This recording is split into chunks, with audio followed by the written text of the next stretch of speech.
ஒரு காலகட்டத்தில் பார்த்தீங்க அப்படின்னா பழைய சோறும் கருவாடும் அப்படிங்கிறது ஒரு பெஸ்ட் காம்பினேஷன். பெரும்பாலான வீட்டில் அதுதான் காலை உணவாகவே வந்து இருக்கும். பட் இன்னைக்கு இந்த கருவாடு தைராய்டு சம்மந்தமான பிரச்சனை இருக்கிறவங்க கருவாடு எடுத்துக்கும் போது, ஏன்னா நிறைய பேர் லோ பிபின்னு சொல்லிட்டு அடிக்கடி மயங்கி விழக்கூடிய ஒரு நபர்களாகவும் வந்து இருப்பாங்க. அவங்க இந்த கருவாடு எடுத்துக்கும்போது, ஏன்னா இதில் அதிகப்படியான உப்பு வந்து இருக்குது.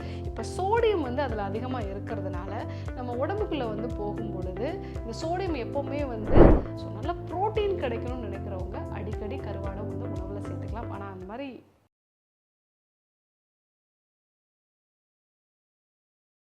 ஹெல்த் கஃபே நேயர்கள் அனைவருக்கும் அன்பான வணக்கங்கள். நான் ஸ்ரீவர்மா மருத்துவமனையின் சித்த மருத்துவர் ஜெயரூபா. கருவாடு சாப்பிடலாமா? இந்த கருவாடுங்கிற வார்த்தையை இப்போ நிறைய பேர் வந்து நகரமயமாக்கல் அப்படிங்கிற இந்த சிட்டி கல்ச்சரில் மறந்தே போயிட்டாங்கன்னு சொல்லலாம். ஒரு காலகட்டத்தில் பார்த்தீங்க அப்படின்னா பழைய சோறும் கருவாடும் அப்படிங்கிறது ஒரு பெஸ்ட் காம்பினேஷன். பெரும்பாலான வீட்டில் அதுதான் காலை உணவாகவே வந்து இருக்கும். பட் இன்றைக்கி இந்த கருவாடு அப்படிங்கிற ஒரு விஷயத்தையே வந்து நிறைய பேர் மறந்துட்டாங்க. நம்ம பீஸா, பர்கர், இந்த சிக்கன் 65 இப்படியே நம்ம வந்து போயிட்டுருக்கோம். பட் இதுலேயும் நிறைய நல்ல பலன்கள் வந்து உண்டு. இந்த கருவாடு சாப்பிடலான்னு ஒருத்தர் சொல்கிறாங்க, சில பேர் சாப்பிடக்கூடாதுன்னு சொல்கிறாங்க. யாரெல்லாம் சாப்பிடலாம், அதே மாதிரி இதில் என்னென்ன நல்ல விஷயங்கள்லாம் வந்து இருக்குது, யாரெல்லாம் சாப்பிடக்கூடாது, அதை பற்றி நம்ம இன்றைக்கி பார்க்க இருக்கிறோம். ஸோ இந்த கருவாடு அப்படிங்கிறது ஒரு நல்ல ப்ரோட்டீன் சோர்ஸு. ஸோ அது இந்த பாடி பில்டிங் பண்ணுறவங்க, நல்ல ப்ரோட்டீன் வந்து எடுத்துக்கணும்னு நினைக்கிறவங்க கண்டிப்பாக கருவாடு வந்து எடுத்துக்கலாம். ஒரு அளவோடு வந்து எடுத்துக்கிறது வந்து நல்லது. ரெண்டாவது, தைராய்டு சம்மந்தமான பிரச்சனைகள் இருக்கிறவங்க கருவாடு வந்து எடுத்துக்கலாம். ஏன்னா அயோடின் சத்து குறைபாடு அப்படிங்கிறது கடல் சார்ந்த உணவுகளை வந்து எடுத்துக்கிறாதவங்களுக்கு கண்டிப்பாக வந்து இருக்கும். ஸோ நீங்கள் தைராய்டு சம்மந்தமான பிரச்சனை இருக்கிறவங்க கருவாடு எடுத்துக்கும் போது உங்கள் உடலுக்கு தேவையான இந்த அயோடின் சத்து வந்து கிடைக்கும். அதனாலையும் வந்து நீங்கள் எடுத்துக்கலாம். அதே மாதிரி நிறைய பேருக்கு வந்து பிபி ரொம்ப கம்மியாக வந்து இருக்கும். அப்படிப்பட்ட நபர்களுமே இந்த கருவாடு எடுத்துக்கும் போது அவங்களுக்கு பிபி நல்லா வந்து நார்மலான ஒரு கண்டிஷனுக்கு வந்து வரும். ஏன்னா நிறைய பேர் லோ பிபின்னு சொல்லிட்டு அடிக்கடி மயங்கி விழக்கூடிய ஒரு நபர்களாகவும் வந்து இருப்பாங்க. அவங்க இந்த கருவாடு எடுத்துக்கும் போது நல்ல பலன்கள் வந்து அவங்களுக்கு கிடைக்கும். ஸோ இந்த மாதிரி நிறைய நல்ல பலன்களும் வந்து உண்டு. இன்னொன்று, அதனுடைய ருசிக்காகவும் நிறைய பேர் வந்து எடுத்துப்பாங்க. அதை வந்து நீங்கள் குழம்பா செஞ்சு வந்து நீங்கள் எடுத்துக்கலாம்.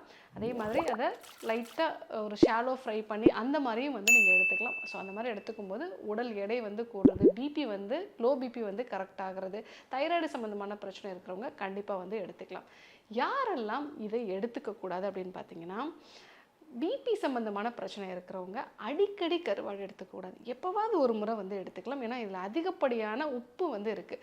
இப்போ சோடியம் வந்து அதில் அதிகமாக இருக்கிறதுனால நம்ம உடம்புக்குள்ளே வந்து போகும் பொழுது இந்த சோடியம் எப்போவுமே வந்து அது கூட நீரையும் சேர்த்து நம்ம உடம்புக்குள்ளே வந்து வச்சுக்கும். அப்போ நம்ம உடம்புல நீர் வந்து அதிகமாகுது அப்படின்னாலே ஸோ பிளட் வால்யூம் வந்து இன்க்ரீஸ் ஆகிறதுனால அதை புஷ் பண்ணுறதுக்காக நம்மளுடைய பிளட் ப்ரெஷர் வந்து இன்க்ரீஸ் ஆகும். ஸோ அதனால தான் நம்ம பிபி சம்மந்தமான பிரச்சனை இருக்கிறவங்க உப்பு சேர்ந்த உணவுகள் எடுத்துக்காதீங்கன்னு நம்ம சொல்கிறோம். அதில் கருவாடு அடிக்கடி எடுத்துக்கிறத அவாய்ட் பண்ணிக்கணும். ஸோ அதே மாதிரி ஸ்கின்ல வந்து அரிப்பு சம்மந்தமான பிரச்சனை இருக்கிறவங்க, ஸோ அவங்களுக்கும் நான் சொன்ன மாதிரி இந்த பாடியில் ஹிஸ்டமின் அப்படிங்கிற ஒரு செக்ரேஷன் வந்து அதிகமாக இருக்கும். அது ஒரு சில உணவுப் பொருட்களையும் வந்து இருக்கும். இந்த ஹிஸ்டமின் அப்படிங்கிறதே நம்ம பாடியிலையும் வந்து சுரக்கும், உணவு மூலமாகவும் உள்ளே வந்து போகும். அந்த மாதிரியான உணவுகளில் இந்த கத்திரிக்காய், கருவாடு அப்படிங்கிறது எல்லாமே ஹிஸ்டமின் வந்து அதிகமாக இருக்கக்கூடிய உணவுப் பொருட்கள். இது உள்ளே போகும் பொழுது ஸோ நம்ம வயிறு பகுதியில் இருக்கக்கூடிய அமிலம் வந்து கரெக்டாக இல்லை, செரிமான கோளாறு இருக்கக்கூடிய நபர்களுக்கு வந்து இதை முழுமையாக செரிக்க முடியாது. ஸோ அந்த மாதிரி செரிக்க முடியாத நபர்களுக்கு ஸ்கின்ல வந்து அரிப்பு வந்து வரலாம். அதே மாதிரி வந்து சில பேருக்கு எக்ஸிமா மாதிரி கரப்பான் சம்பந்தமான பிரச்சனை இருக்கிறவங்களுக்கு அந்த ஸ்கின்ல இருக்கக்கூடிய இந்த கருநிற படைகளோட அளவு வந்து அதிகமாகும். ஸோ அப்படி இருக்கிறவங்க கருவாடை தவிர்க்கிறது நல்லது. ஸோ அது இல்லாமல் ஒரு சிலருக்கு வந்து பார்த்திங்க அப்படின்னா செரிமான கோளாறுகள் வந்து இருக்கும். இந்த கருவாடு வந்து பார்த்திங்கன்னா நல்ல காரமான குழம்பாக தான் நம்ம ஊர்லலாம் வந்து செய்வாங்க. ஸோ அந்த மாதிரி செஞ்சு வந்து சாப்பிடும்பொழுது செரிமான கோளாறுகள் அதிகமாகுது அப்படின்னா அவங்க வந்து அவாய்ட் பண்ணுறது நல்லது. மற்றபடி இந்த கருவாடை வந்து லைட்டாக சுட்டு சாப்பிடக்கூடிய நபர்கள்லாம் வந்து உண்டு. அவங்கெல்லாம் வந்து செரிமான கோளாறுகள் இருந்தாலுமே வந்து சாப்பிடலாம். ஸோ அப்படி சாப்பிடும்போது அவங்களுக்கு வயிறு சம்பந்தமான பிரச்சனைகள் வந்து உருவாகாது. ஸோ நல்ல ப்ரோட்டீன் கிடைக்கணும்னு நினைக்கிறவங்க அடிக்கடி கருவாடை வந்து உணவில் சேர்த்துக்கலாம். ஆனால் அந்த மாதிரி நம்ம உணவை சமைக்கும்போது கூட அதோட ப்ரிப்ரேஷன் ரொம்ப முக்கியம். நல்லா வெதுப்பாக வெந்நீரில் வந்து அதை போட்டுட்டு ஒரு 10-15 நிமிஷம் ஊற வச்சு அந்த உப்பெல்லாம் எக்ஸ்ட்ரா இருக்கக்கூடிய உப்பு எல்லாத்தையுமே வந்து ரிமூவ் பண்ணிவிட்டு அதுக்கப்புறமா நீங்கள் வந்து உணவை தயாரித்து சாப்பிட்றீங்க அப்படின்னா எந்த விதமான பிரச்சனைகளும் வந்து வராது. ஆனால் நம்ம இது முழுமையாக தவிர்க்கிறதும் தவறு. ஏன்னா இன்றைக்கி நிறைய பேருக்கு தைராய்டு சம்மந்தமான பிரச்சனை இருக்கிறவங்களுக்கு பார்த்தீங்கன்னா அயோடின் சத்து குறைபாடும் ஒரு முக்கியமான காரணமாக இருக்குது. அவங்க எல்லாருக்குமே நான் சொல்கிறது, நீங்கள் கண்டிப்பாக கருவாடு எடுத்துக்கோங்க அப்படின்றத நம்ம வந்து அவங்களுக்கு சொல்லுவோம். ஸோ உங்களோட உடலோட தன்மையை பொறுத்து இந்த கருவாடு வந்து நீங்கள் பயன்படுத்தலாம். ஒரு சிலர் மட்டும் பயன்படுத்தக்கூடாது அப்படிங்கிறத நான் வந்து சொல்லியிருக்கேன். பிபி, ஸ்கின் சம்மந்தமான பிரச்சனை இருக்கிறவங்க, செரிமான கோளாறு இருக்கிறவங்க, இவங்க மட்டும் கொஞ்சம் வந்து அவாய்ட் பண்ணிக்கோங்க அப்படிங்கிறத நம்ம சொல்லியிருக்கேன். ஸோ மற்றவங்க எல்லாருமே கண்டிப்பாக மாதத்தில் ஒரு வாட்டி 2 வாட்டியாவது நீங்கள் வந்து கருவாடு வந்து எடுத்துக்கலாம். அது என்ன டைப் ஆஃப் கருவாடு அப்படிங்கிறத பொறுத்தும் அந்த புரோட்டீனோட அளவு வந்து மாறுபடும். அதற்கேற்ற மாதிரி நீங்கள் வந்து அதை எடுத்துக்கிறது நல்லது. ஸோ இந்த கருவாடு அப்படிங்கிறது நம்ம மறந்து போன ஒரு உணவுன்னே சொல்லலாம். இன்றைக்கி இருக்கக்கூடிய சிட்டி கல்ச்சரில் இன்னும் குழந்தைகளுக்குலாம் அது என்னன்னே தெரியலை.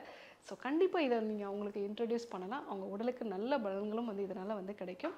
ஸோ இன்றைக்கி கருவாடு சாப்பிடலாமா கூடாதா, இதில் என்ன நல்ல பலன்கள்லாம் வந்து இருக்குது, யாரெல்லாம் சாப்பிடக்கூடாது அப்படிங்கிறத நம்ம தெரிஞ்சுக்கிட்டோம். இதே போன்று ஒரு நல்ல தகவலோடு நான் உங்களை சந்திக்கிறேன். நன்றி, வணக்கம். இந்த வீடியோ உங்களுக்கு பிடிச்சிருந்தா லைக் பண்ணுங்க, ஷேர் பண்ணுங்க, கமெண்ட் பண்ணுங்க. மறக்காம ஹெல்த் கஃபே தமிழ் சேனலை சப்ஸ்கிரைப் பண்ணிட்டு பெல் பட்டனை கிளிக் பண்ணிடுங்க.